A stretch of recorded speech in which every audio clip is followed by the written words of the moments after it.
بسم اللہ الرحمن الرحیم۔ السلام علیکم ناظرین، آپ دیکھ رہے ہیں براق ڈیجیٹل میں آپ کی میزبان مشال بلوچ۔ ناظرین، آج ہم نہایت اہم اور حساس موضوعات پر گفتگو کرنے جا رہے ہیں، جس میں ہم علاقائی استحکام، امن، سلامتی، داخلی امن اور قومی ملکی سلامتی پر ڈسکس کریں گے۔ ناظرین، حالیہ کور کمانڈر کانفرنس کے اعلامیے میں مارکا حق تک جو انہوں نے ایک پیغام واضح دیا ہے، جس میں انہوں نے کہا کہ دہشت گرد نیٹ ورکس جو ہیں، ایون ان کے جو ٹھکانے ہیں، ان تمام کو جو ہے نیست و نابود کرنے کا جو آپریشن ہے وہ جاری رہے گا۔ فیلڈ مارشل سعید عاصم منیر کے ایک بیان میں انہوں نے کہا کہ پاکستان جو ہے اتحاد کی ایک علامت ہے، پاکستان کی قوم و پاک افواج و عوام جو ہے یہ ایک ساتھ کھڑے ہیں اور ہر طرح کے درپیش چیلنجز سے لڑنے کے لیے تیار ہے۔ اس کے ساتھ ہم بات کریں گے کہ دہشت گرد تنظیمیں جو برقع پہن کے بزدلوں کی طرح اپنی چھپا یہ کام پروپیگنڈے اور کاروائیاں کرنے کی کوشش کرتی ہیں، ان کی وہ کاروائیاں ہماری سیکورٹی فورسز جو ہے سیکورٹی فورسز نے ان تمام کام کو ناکام بنایا ہے۔ اس کے ساتھ ہم علاقائی استحکام پہ بات کریں گے، جس میں پاکستان اور ایران کے درمیان جو تجارتی راستے ہیں ان کے جو فیصلے گے ان کو بھی ہم گفتگو میں لائیں گے۔ اس سے پہلے آپ کو بتاتے چلیں ہمارے ساتھ اسٹوڈیو میں موجود ہے سلمیٰ خان، آئیے انہیں ویلکم کرتے ہیں۔ السلام علیکم سلمیٰ خان، ویلکم کرتے ہیں آپ کو پوڈ کاسٹ میں۔ سلمیٰ، یہ بتائیے گا کہ کور کمانڈر کانفرنس کے اعلامیے میں قومی سلامتی کے تناظر کو کس قدر جو ہے ہم سمجھا گیا، اور فیلڈ مارشل سعید عاصم منیر کے جو بیان انہوں نے دیا اس کے بارے میں آپ کیا کہیں گے؟ بسم اللہ الرحمن الرحیم۔ بہت شکریہ مس مشل آپ کا کہ آپ نے بڑی ڈیٹیل میں جو ہے وہ انٹرو میں بتا دیا کہ کس طرح سے پاکستان جو ہے وہ اپنے امن اور استحکام کے لیے کوشاں ہے، اور کور کمانڈر کانفرنس صرف اور صرف ایک کانفرنس نہیں ہوتی، یہ ایک ایسا پلیٹ فارم ہوتا ہے جہاں پہ تمام صوبوں کے کور کمانڈرز آ کے بیٹھتے ہیں، اعلیٰ سطح کے جتنے بھی آرمی آفیسرز ہیں وہ آ کے ان کے ساتھ بیٹھتے ہیں، فیلڈ مارشل کی، چیف آف آرمی اسٹاف کی، ان کے ساتھ ایک میٹنگ، ایک بیٹھک ہوتی ہے جس میں آنے والے حالات کے لیے لائے عمل طے کیا جاتا ہے، جس میں پاکستان میں سب سے اچھی اہم پیش رفت جو ہوئی ہے وہ یہ ہے کہ کور کمانڈر صاحب نے کہا کہ جو آپریشنل کیپیسٹی ہم نے رکھی ہوئی ہے یہ برقرار رکھی جائے گی اگینسٹ ٹیررزم ایکٹیویٹیز، جو کہ بہت خوش آئند قسم کا فیصلہ ہے اور تمام کور کمانڈرز پہ متفق ہوئے ہیں۔ دوسری طرف انہوں نے یہ کہا کہ جس میں انہوں نے دوبارہ کہا کہ 10 مئی کو بنیاد المرصوص کی جو جنگ پاکستان جیت چکا ہے، اس جنگ کے تناصر میں انشاءاللہ مارکہ حق بھی منایا جائے گا، اور پورے کے پورے بلوچستان سمیت پورے پاکستان میں اس کو ایک جشن کے طور پہ منایا جائے گا۔ اس جشن کو منانے کے لیے، بنیاد المرصوص کو بنانے کے لیے انہوں نے ایک مثال دی۔ بنیاد المرصوص کا مطلب ہے سیسا پلائی ہوئی دیوار، تو انہوں نے کہا کہ پوری قوم جو ہے وہ دشمن کے خلاف سیسا پلائی ہوئی دیوار کی طرح کڑی ہے اور کڑی رہے گی انشاءاللہ۔ اور اسی طرح سے یہ کور کمانڈر کانفرنس کے اختتام پہ انہوں نے کہا کہ قوم اور ہمارے سیکیورٹی فورسز اب ایک ہی پیج پہ آ گئے ہیں انشاءاللہ دہشت گردی کا خاتمہ، اور ہم دشمن کا جواب دینے کے لیے تیار ہی رہیں گے انشاءاللہ۔ پسنی اور بارکھان کے جو واقعات ہیں اس پہ لیٹسٹ اپڈیٹ کیا ہے؟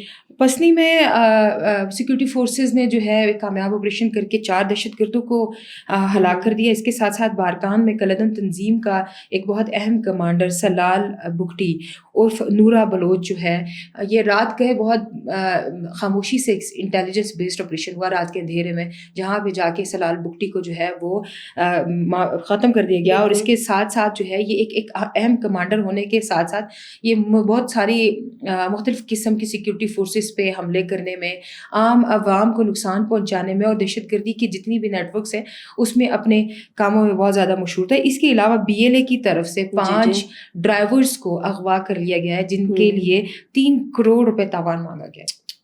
قابل مذمت بات یہ ہے کہ ایک ڈرائیور کا گھر کا بندہ 3 کروڑ روپے کہاں سے دے گا، عام شہری ہو کہاں سے ان کے؟ اور دیکھیں BLA کی ساخت اتنی کمزور ہو چکی ہے، وہ اندرونی طور پہ اتنا کمزور ہو چکا ہوا ہے، اتنی مطلب گھٹیا قسم کی حرکتوں پہ آ گیا ہے، یہ بالکل چتیاپا ہے ان کا۔ ان کو نظر نہیں آ رہا کہ ایک ڈرائیور سے آپ 3 کروڑ روپے کس طرح سے ڈیمانڈ کر رہے ہیں۔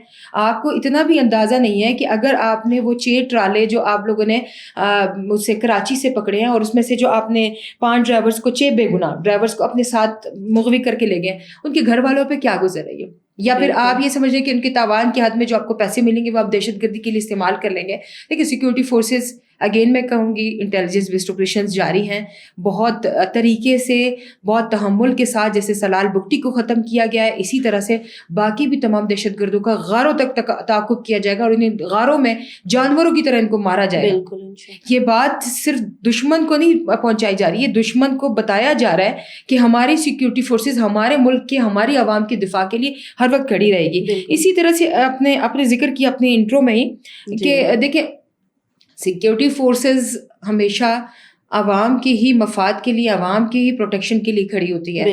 جیسے کہ آپ نے ذکر کیا کہ برقع پہنے ہوئے اپنی ہی شناخت چھپا دی. او بھائی نہ مردوں کی طرح کیوں آ رہے ہو، مردوں کی طرح آؤ نا، سیکورٹی فورسز کا مقابلہ کرو. آ کے دیکھو کہ کس طرح سے تم سیکورٹی فورسز کا مقابلہ نہیں کر پاتے اور پھر تم برقع پہن کے یا پھر عورتوں کے کپڑے پہن کے عورتوں کی بھی بدنام کر رہے ہو، اپنی آپ کو بھی بدنام کر رہے ہو. صحیح بات ہے. مرد ہو تو مردوں کی طرح آؤ اور بالکل سینے پہ گولی کھانے کی ہمت کا. بھاگ جانے والی ہمت جو ہے وہ آپ لوگوں میں نہیں ہوتی. یہ سیکورٹی فورسز ہی ہے جو سینے پہ گولی کھاتے ہیں اور ہمیشہ کھاتے رہیں گے. اس کے ساتھ میں ایک بڑے افسوسناک دو ہمارے پاس واقعات کل سے ہوئے ہیں. ایک تو ہمارے شیخ الحدیث مولانا محمد ادریس ترنگزئی صاحب کو چارسدہ میں جو ہے وہ شہید کر دیا گیا، جس کی شہادت کا افسوس پورے پاکستان میں منایا جا رہا ہے. ایون بلوچستان میں بھی آج شٹر ڈاؤن کی ہڑتال کی گئی ہے. افسوسناک ہے. ایک شیخ الحدیث کو، ایک مولانا کو اس بے دردی سے شہید کر دینا کیونکہ وہ حق کی بات کر رہے ہیں، وہ سچ کی بات کر رہے ہیں. ان کی آخری اسپیچ میں انہوں نے کہا تھا کہ میں سفید اور سچ بات کروں گا، چاہے کسی کو کٹکے یا لگے. لیکن داعش خراسان نے ان کے قتل کی یا ان کی شہادت کی ذمہ داری قبول کر لی ہے. اس کا مطلب یہ ہے کہ افغانستان ابھی بھی پاکستان میں ہمارے کور ایسٹس کو، ہمارے جو مولانا ہیں، ہمارے شیخ الحدیث ہیں، ہمارے جو اچھے پڑھے لکھے لوگ ہیں، ہمارے تعلیم یافتہ لوگوں کو یہاں سے نکالنے کے لیے کس طرح سے کوشش کر رہے ہیں اور کس طرح سے ان کو ٹارگٹ کیا جا رہا ہے. تو افغانستان کے لیے ایک کل عام پیغام یہ ہے کہ انسان کے بچے بن جاؤ، انسان کے بچے بن جاؤ، اس سے پہلے کہ سیکورٹی فورسز تم لوگوں کا قیمہ بنا کے تم لوگوں کو وہ کریں. آپ لوگوں نے ہمارے آج ایک مولانا کو شہید کیا ہے، اس مولانا کی شہادت کے بدلے دیکھیں آپ لوگوں کے کتنے خنزیر مارے جاتے ہیں. یہ آپ لوگ نہ بھولیں. اور اس کے ساتھ ساتھ لیفٹیننٹ کرنل خالد حسین شاہ جو ہے نا، اور انہوں نے بھی جوب میں جام شہادت نوش فرمایا. سیکورٹی فورسز کے ساتھ ہم اپنے شہداء کی اس لازوال قربانیوں کو نہیں بھولتے. بالکل پاکستان قربانیوں کے ساتھ بنا ہے، قربانیاں دے کے بنا ہے. بلوچستان میں امن لانے کے لیے ہمارے شہداء، ہمارے اپنے خون کا ایک ایک قطرہ حاضر ہے. اور ہم بنیاد المرصوص ہیں اپنی قوم کے لیے، اپنے وطن کے لیے انشاءاللہ. بالکل.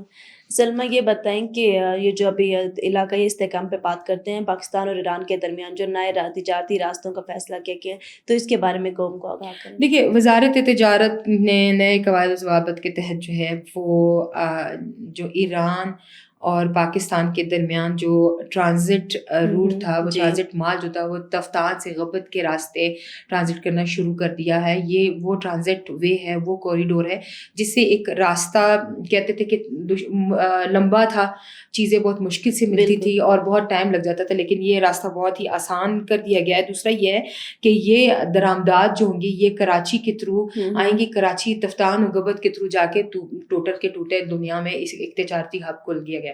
اس کے ساتھ ایک بہت ہی خوشخبری بتاتی چلوں یا خوشائن بات بتاتی چلوں کہ کل انڈین نیوی کی طرف سے ان کو ایک پیغام ان کے ریڈار پہ پہنچا دیا گیا کہ ان کا MV گوتھم نامی جو نیوی کا ایک شپ ہے وہ اپنی مطلب اپنا جو اس کا سسٹم ہے وہ ختم ہو چکا ہے اور وہ کہیں پہ بھی تباہی کے دہانے جا سکتا ہے. لیکن ہماری نیوی کی، پاکستان نیوی کی کاوشوں سے 6 انڈین اور 1 انڈونیشین جو تھا وہ MV گوتم کو بچانے میں کامیاب ہوئے ہیں.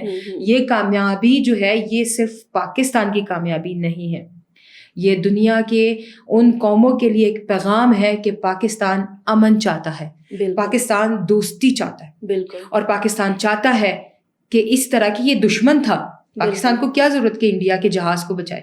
صحیح بات. پاکستان کو کیا ضرورت کہ 6 جو ہے آپ کے انڈین باشندے ہیں یا جو آپ کے نیوی کے اہلکار ہیں ان کو بچا لیا جائے. ان کو خوراک، ان کو فیول، ان کی جو جہاز میں ٹیکنیکل خرابی تھی اس کو دور کرنے کے لیے پاکستان کی نیوی نے ایک بہت بڑی پیش رفت کر دی ہے انڈیا سے دوستی کا ہاتھ بڑھانے کے لیے.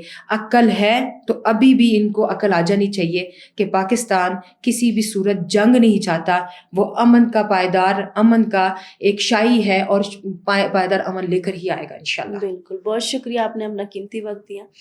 ناظرین، براق ڈیجیٹل سے فی الوقت اتنا ہے. ملتے ہیں اپنے نئے پوڈ کاسٹ میں، تب تک کے لیے اللہ حافظ.